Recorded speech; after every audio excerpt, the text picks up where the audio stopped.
My son said, "Serve my wife or leave." Those 7 words weren't shouted in a moment of fleeting rage. They were delivered with the cold, judicial calm of a man pronouncing a verdict. They landed in the sterile, air-conditioned quiet of a Texas living room he only owned because I had sold everything that once defined my world to give it to him. In that instant, the life I had known, the identity I had worn for 72 years, mother, provider, caretaker, crumbled into dust. I stood there as a stranger in my own son's house, a home built upon the ashes of the one I had surrendered. Sandra, the woman he called his wife, was stretched elegantly across the leather sofa, an image of delicate exhaustion after a long day of spending money I knew they didn't truly have. She didn't even glance my way. She simply adjusted a cushion behind her neck, a silent confirmation that the sentence had been carried out. That was the moment I understood. I was no longer seen as a person, but as a function, a living appliance that had outlasted its warranty. My path to that immaculate Texas house began decades earlier, in a small, cluttered workshop behind a home that smelled of sawdust, varnish, and sun-warmed paint. My husband, Robert, was a carpenter, a man whose hands were as kind as they were strong. He taught me the quiet holiness of creation, of shaping something out of nothing, whether it was a cradle, a chair, or a knitted scarf that carried the warmth of care. When Robert passed, the silence that filled that house was almost physical. It pressed against my chest like fog.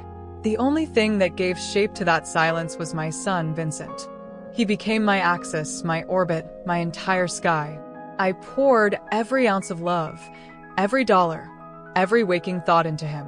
Robert and I had dreamed of giving him opportunity. After Robert died, I twisted that dream into an obsession. I wanted to spare Vincent from every struggle, every disappointment.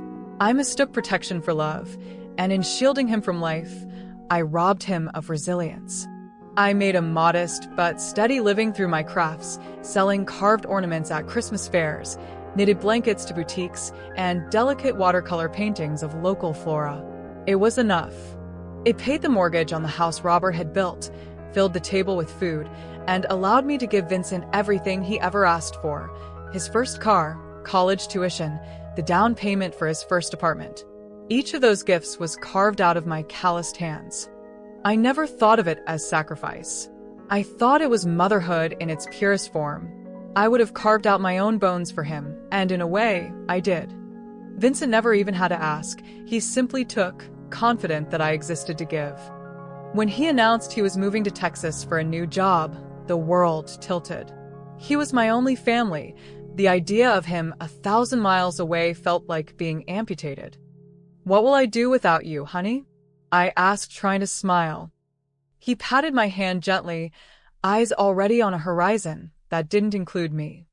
"You'll be fine, Mom. But you know, the housing market down there is crazy. I don't know how I'll afford a decent place." The seed was planted so casually, I didn't even recognize it as manipulation. I saw only my son's problem, and as always, I became its solution. That night, lying awake in the hollow quiet of Robert's old house, an idea formed. The home was too big for just me. It was an asset sitting still. Vincent needed a family home.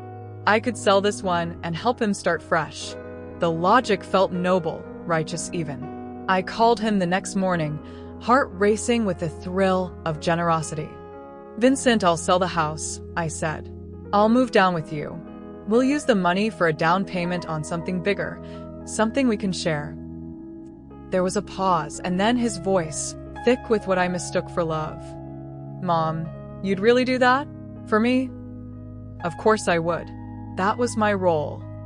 My sister Grace was horrified. "Catherine, that house is all you have left of Robert. Don't you dare sell it." "Grace, you don't understand," I told her. "This is for Vincent. It's our chance to be a family again." The sale of my home was a blur of signatures and sleepless nights. Each box I packed felt like sealing away a piece of myself. I sold Robert's old tools, his workbench, his chisels, the ones worn smooth by decades of labor, convincing myself I could buy new ones later. The day I handed the keys to the new owners, I sat in my car, staring at the yellow front door Robert had painted himself. Every instinct screamed at me to stop, but the image of Vincent's grateful smile drowned it out. The drive to Texas felt like crossing a line I couldn't uncross.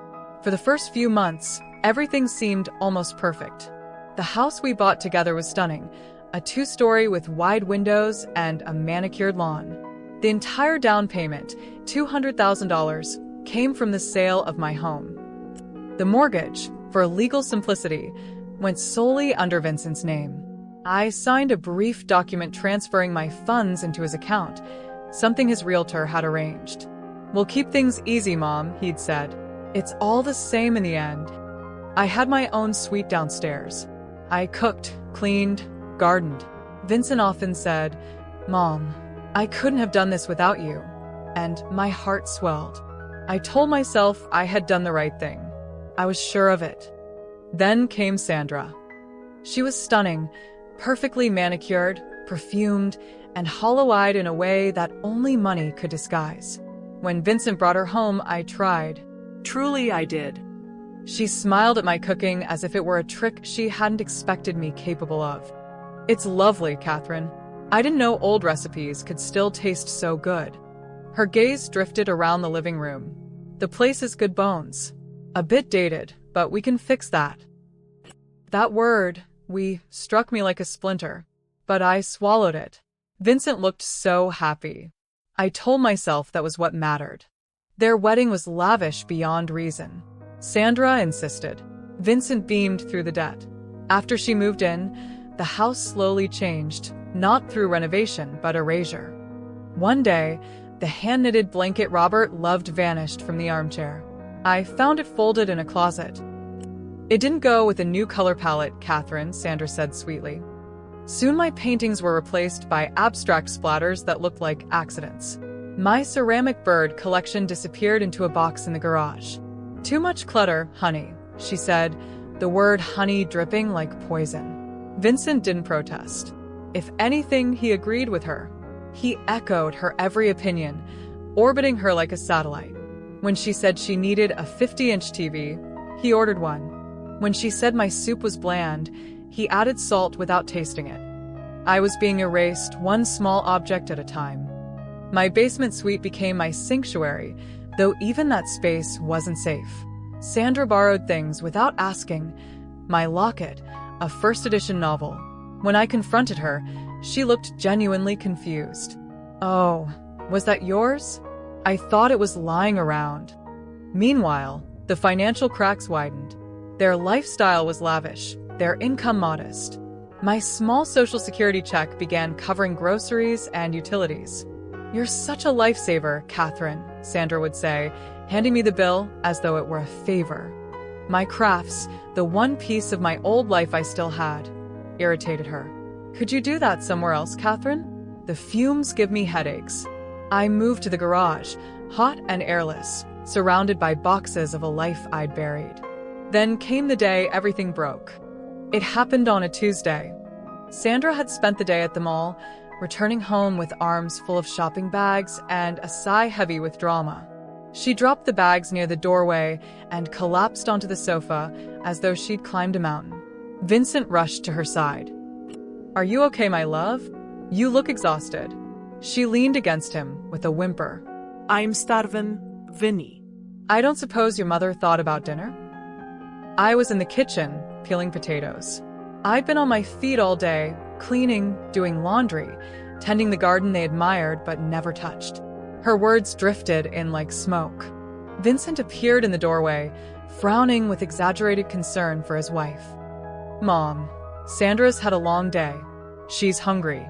Are you going to make dinner or not?" The question stung. "I was just about to put the roast in," I said quietly. He sighed, a sound heavy with disappointment. "She needs to rest. Maintaining our social life helps my career." And then, without hesitation, he delivered the sentence. "Serve my wife or leave." The words hit the air like ice. For a moment, the house itself seemed to stop breathing. Serve her or leave. It wasn't anger that filled me. It was an eerie stillness, like a lake before a storm. In that stillness, I understood something final. The boy I had raised was gone. The man standing before me was a stranger, wearing his face. I nodded. "Of course, Vincent," I said evenly. "I'll serve dinner." He looked satisfied, relieved even, as if the world had returned to its proper order. I cooked in silence. The roast was perfect, the mashed potatoes smooth, the gravy rich. I set the table with the china that hadn't yet been packed away. When it was ready, I called them to dinner. They ate heartily. "See, Mom? You just needed a little push," Vincent said with a grin. Sandra chimed in, "It's delicious, Catherine. You really outdid yourself." I smiled faintly, but said nothing. I didn't taste a bite. That dinner was my farewell performance, my last act in the role I'd played for decades. When they were done, I cleared the dishes, washed the counters, and went to my room. I sat on the edge of the bed, staring at the dark window until the first light of dawn began to gather. I took inventory, not of money, but of losses. My home, Robert's workshop, the life I had traded for the illusion of belonging. Every condescending smile from Sandra, every quiet dismissal from Vincent, the debt of the soul, not of dollars. And I realized I could never be repaid, but I could stop giving. The decision didn't feel like rebellion. It felt like awakening. Before sunrise, I moved with a precision that surprised me. I packed one suitcase, old jeans, 2 sweaters, my favorite knitting needles, Robert's carving knife, and a small wooden box that held our wedding photo. I left a note on the kitchen counter beside the coffee maker they expected me to prepare each morning. "I'm leaving. Don't look for me." What Vincent and Sandra never knew was that this escape wasn't born entirely in one night. Months earlier, a quiet instinct had stirred in me, a whisper telling me to prepare. Without realizing it, I had begun tucking away small bills from my Social Security checks, 20 here, 50 there. It wasn't a plan. It was self-preservation in its earliest form, a rebellion too small to notice at the time. That instinct was now my lifeline. I called a taxi and waited at the end of the long driveway, hidden by the oak tree Sandra had planted for curb appeal. When the headlights appeared, I felt a jolt of terror and freedom in equal measure. As the car pulled away, I didn't look back. That house, its marble counters, its cold perfection, had never truly been mine. The bus station smelled of diesel and old coffee. I bought a ticket north, toward home. As miles rolled under the wheels, the landscape changed from flat plains to soft green hills. Every mile felt like a layer of suffocation peeling away. When the bus finally hissed to a stop, I stepped down and saw Grace waiting, bundled in her old cardigan, her face lined with worry and relief. She didn't speak at first. She just wrapped her arms around me, and for the first time in years, I let myself cry. "You're home," she whispered. I didn't move in with Grace right away. My pride wouldn't allow it. I wanted to stand on my own feet again, no matter how unsteady.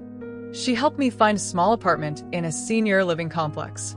It wasn't much, a kitchenette, a single bedroom, but it was mine. The lease was in my name. The key was mine. I unpacked slowly. My carving knife, my wool skeins, the photograph. These were my sacred relics.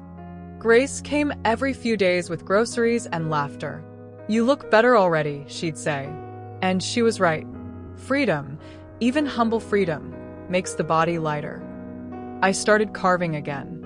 The first piece was shaky, a small bird with uneven wings. But it was a beginning.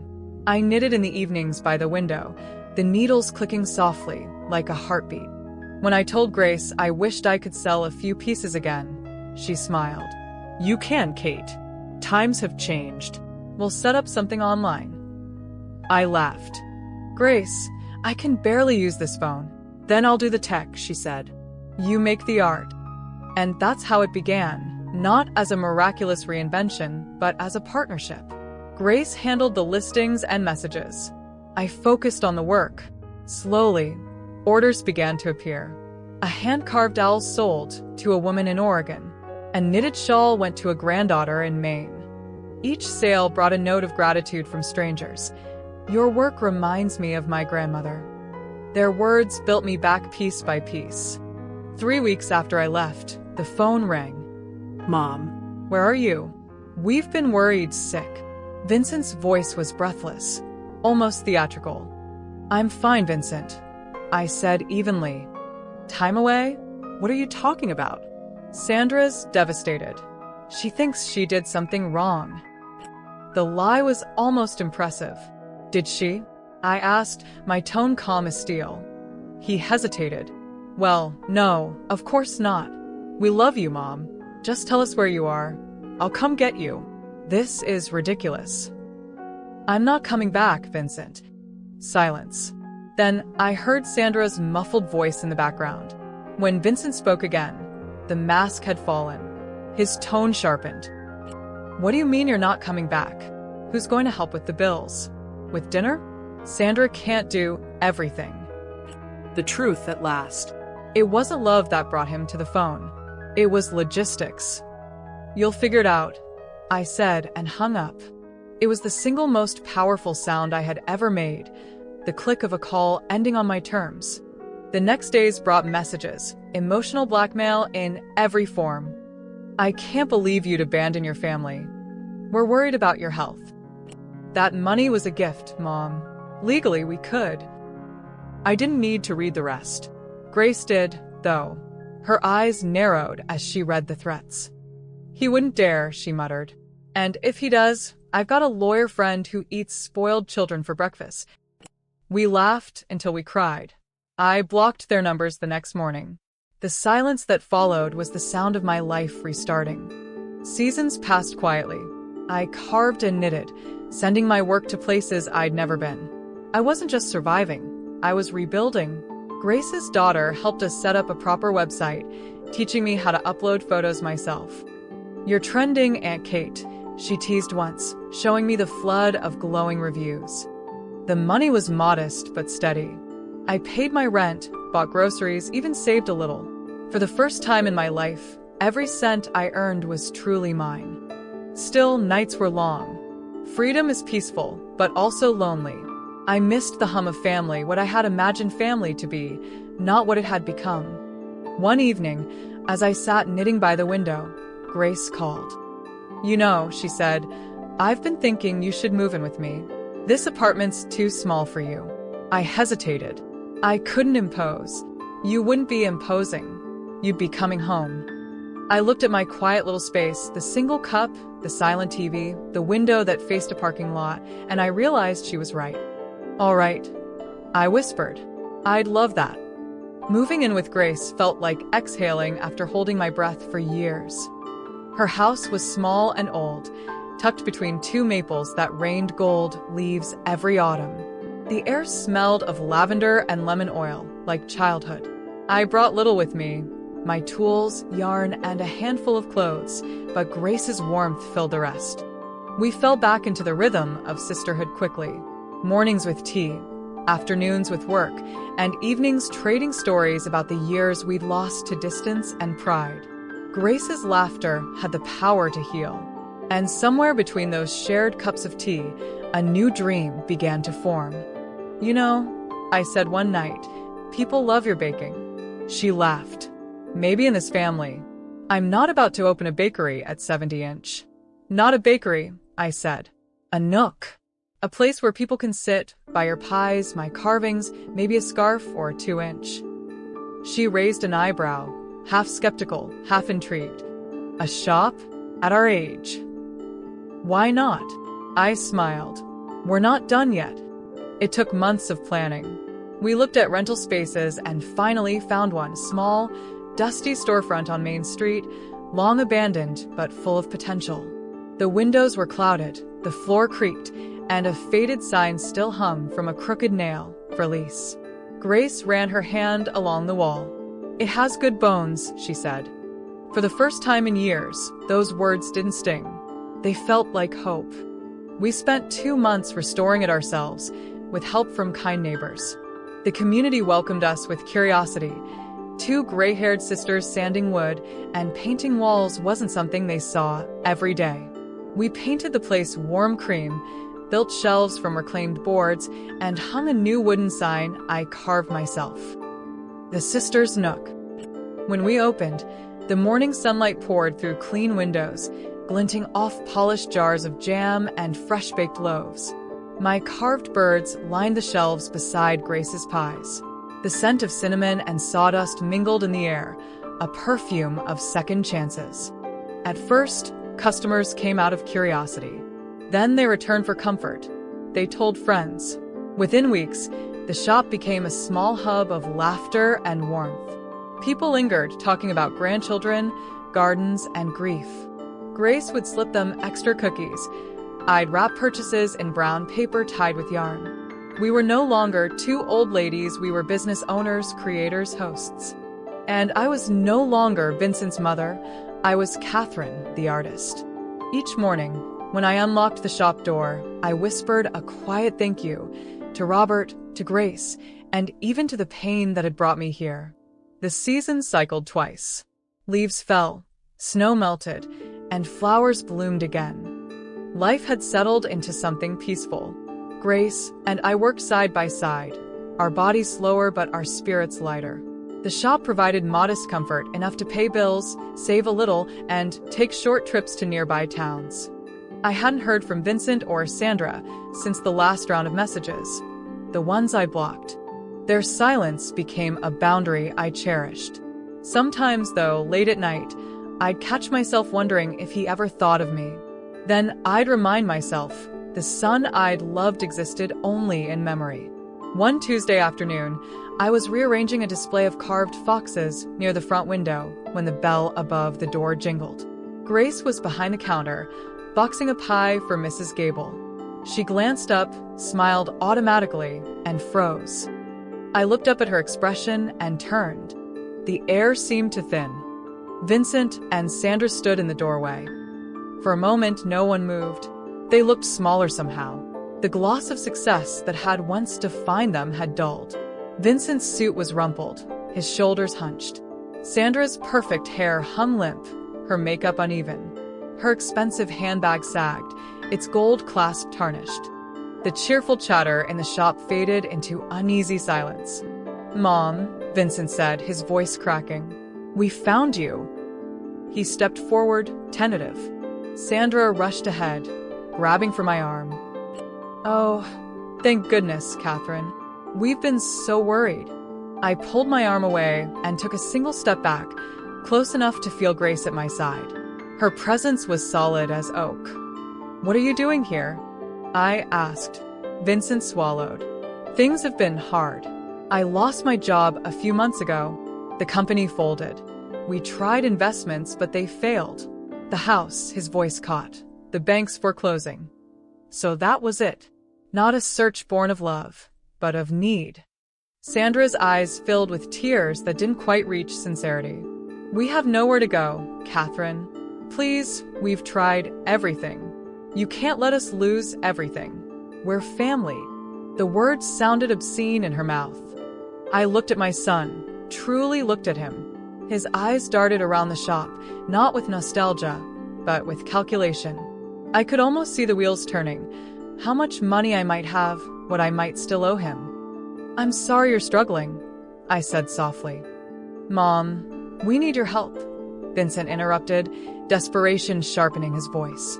"You could sell this place, or let us stay for a while until we get back on our feet." Sandra chimed in. "We'd pay rent, of course." The lie hung in the air like perfume gone sour. As I looked at them, these ghosts from my old life, I wondered briefly how they had managed to track me down after 2 years of silence. But the answer came easily. When Grace had set up our online shop, she'd insisted on using my full name for credibility. Handcrafted by Catherine Miller, the site had a Meet the Artists page with our town's name listed proudly. I hadn't thought twice about it. So, of course, they had found me. Not through devotion, but through Google. The realization made the encounter almost comical. They hadn't searched for me everywhere, they'd simply typed my name into a browser. Vincent must have mistaken my silence for pride, not finality. He probably thought time had softened me, that I was still the woman who fixed his problems. but that woman was gone. I straightened my back and met his eyes. "You came all this way for money," I said quietly. "Not for me." Vincent's face flushed. "That's not true. We need a little help." Sandra dabbed at her eyes with a tissue, sobbing loudly enough for the whole shop to hear. "You've always been so generous, Catherine. Please, don't turn your back on your own son." The customers near the door pretended to browse but lingered, listening. I took a deep breath. My heart beat slow and steady. "Vincent," I said, "do you remember the last thing you ever said to me in that house?" He frowned, confused. "Serve my wife or leave." His mouth opened, then closed again. Color drained from his face. "I sold the home your father built with his hands to buy yours. You put the deed only in your name. You let that woman erase me piece by piece. You called me a burden. And when I stopped being useful, you ordered me out." Sandra looked away, her lips tightening. "I built this life from nothing," I continued. "Without your help, without your permission. You taught me how to stop confusing love with servitude, and I thank you for that lesson." He stepped closer. "Mom, please." No. The word came out calm, absolute. It cut through the room like the crack of wood splitting clean. Sandra blinked. "You'd let us lose everything." You already did, I said. "You lost me." Grace moved from behind the counter and placed a hand on my shoulder. "I think you've heard the lady," she said firmly. Vincent stood frozen, eyes wide, mouth trembling. I could almost see the last glimmer of entitlement fade from him. Then he turned, wordless, and walked out. Sandra followed, sniffling, clutching her bag like a lifeline. The bell above the door jingled brightly as it closed behind them, a cheerful punctuation mark to the end of a very long sentence. Grace exhaled slowly. "Well," she said, "I guess that's that." "That's that," I echoed. We stood there a long moment before Mrs. Gable, our most loyal customer, came forward. She touched my arm gently. "I'm sorry you had to go through that, Catherine," she said. "But my goodness, you are one strong woman." For the first time in a long time, I smiled, a real, steady smile. I suppose I finally am.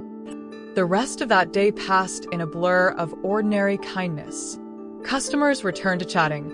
Grace sold out of her pies by noon, and the scent of coffee filled the shop again. But inside me, something vast had settled. Not anger, not even triumph, just peace. That night, after we closed, Grace poured us both tea. We sat on the porch as the sun slipped behind the trees, painting the sky with gold and violet. She looked at me over her cup. "Do you regret anything?" I thought about it for a long while. "I regret how long it took me to learn," I said. "But not what I learned." Grace nodded. "You always had the strength, Kate. You just forgot." Maybe she was right. Maybe we all forget, sometimes, what we're made of until life tests it. In the months that followed, life only grew sweeter. The confrontation had been a kind of cleansing, a final wind that swept away the last traces of the old pain. Vincent and Sandra never returned. I heard, through a mutual acquaintance, that they'd sold what was left of their possessions and moved to another city. For the first time, the thought didn't sting. I wished them peace from afar, nothing more. Grace and I threw ourselves into the shop. We hired a young woman named Ellie, whose bright smile reminded me of the girl I once was. She helped with deliveries and the website, teaching me how to post updates myself. "You're a natural," she teased, showing me how to type little captions beneath photos of my carvings. Every morning, the shop came alive with laughter, chatter, and the sound of Grace humming in the kitchen. Our customers had become friends. They brought flowers, told stories, left thank you notes on the counter. One woman even said, "This place feels like home." And it did. That spring, Grace and I took a trip to the coast. It was something we talked about for decades, but never done. The sea was wilder than I remembered, the wind sharp with salt and memory. We walked barefoot along the shoreline, letting the water chill our ankles. Grace stopped and pointed toward the horizon. "Look," she said. That's the edge of everything. I smiled. No, y whispered. That's the beginning. I felt Robert there somehow, not as a ghost, but as warmth in the sunlight, as laughter in the waves. I knew he would have been proud, not because I'd survived, but because I'd finally lived. That evening, I sat by the hotel window, notebook in hand, and wrote the words that had waited years to surface. The greatest thing I ever built wasn't a home, or a business, or even my son's future. It was myself. When we returned, the Sisters Nook had become more than a store. It was a gathering place. Local artists asked to display their work. Young women came seeking advice, saying our story inspired them. Grace started teaching baking classes on Saturdays, while I taught small carving workshops on Sundays. The shop that once saved us had begun to save others. Sometimes, I caught sight of my reflection in the shop window and barely recognized the woman looking back. Her eyes were clear. Her hands, though wrinkled, were steady. There was power in her softness, dignity in her calm. I realized that what I had gained far outweighed what I had lost. I'd spent decades building others and forgot that I was something worth building too. I often sit by the front window before closing time, watching the last slant of light fall across the shelves. That's when I think of Vincent, not with bitterness, but with distance. Love, I've learned, isn't measured by how much you give, but by what you refuse to lose of yourself. If he ever walks through that door again, I'll greet him kindly, but I won't let him stay. Because forgiveness doesn't always mean return, it means release. And I have released him. Now, when people ask for my story, I tell it not with sorrow, but with gratitude. Because my life didn't end the night my son told me to serve or leave. That night, my real life began. I built it from the dust of heartbreak, with my own 2 hands. I built it with patience, courage, and the quiet strength of a woman who finally learned that she was enough. And in that truth, I found peace. To those who hear my story, I don't ask for pity. I ask that you remember this. Sometimes the hardest goodbye is the one that returns you to yourself. If my journey has touched you, share it with someone who's forgotten their worth.